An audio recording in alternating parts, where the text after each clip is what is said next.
Janeil, as you are the coordinator for the Master Gardener Project at the Truman Home, can you just please give us some history of how we got involved in this project? In about 2008, the Truman Home staff was having a lot of difficulty in keeping up with maintenance of the grounds. There had been budget cuts. They simply did not have the workforce to handle the grounds that are at the Truman Home.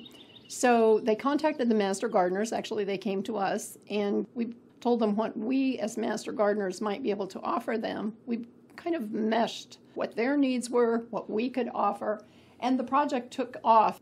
One thing I like about working this project is it really stretches us because we know what we should do, but that's not always what we can do.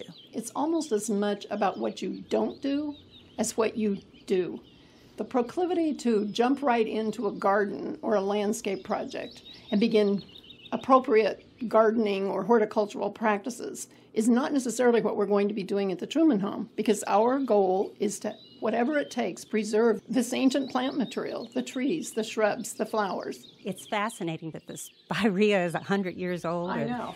The condition of the grounds at the Truman Home is not perfectly coiffed. It's not what you might think the grounds around the home of a former president might look like. Very pristine, very sculptured. It's something different. I know that whenever we ask for additional volunteers to come out to work, I think one of the comments we have heard is, wow, it really needs it. That place Yes. looks bad. Yes. And they don't understand. The reason why we have all these weeds here is because President Truman really didn't mind weeds.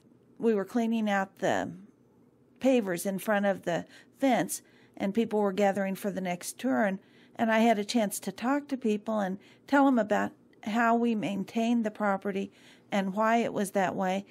And one man's response was, I wondered about that because it's the worst kept presidential home that we've visited. Yes. And I said, good, we're doing our job. Yes. When Truman had his vice presidential nomination, over 4,000 people gathered on the sidewalks and around that house, came into the leaf-strewn yard. I don't think the way things are now with security and things like that we have the chance to get close to history being made the same way that they did when Truman was accepting the vice presidential nomination, when he would come home for the summers, for visits, things like that. So standing in those places, Yes. being inside the fence and getting to, pruners in hand, wander wherever we want Yes. on the property, it is an honor. It's a fantastic experience every time we go there. I love working there.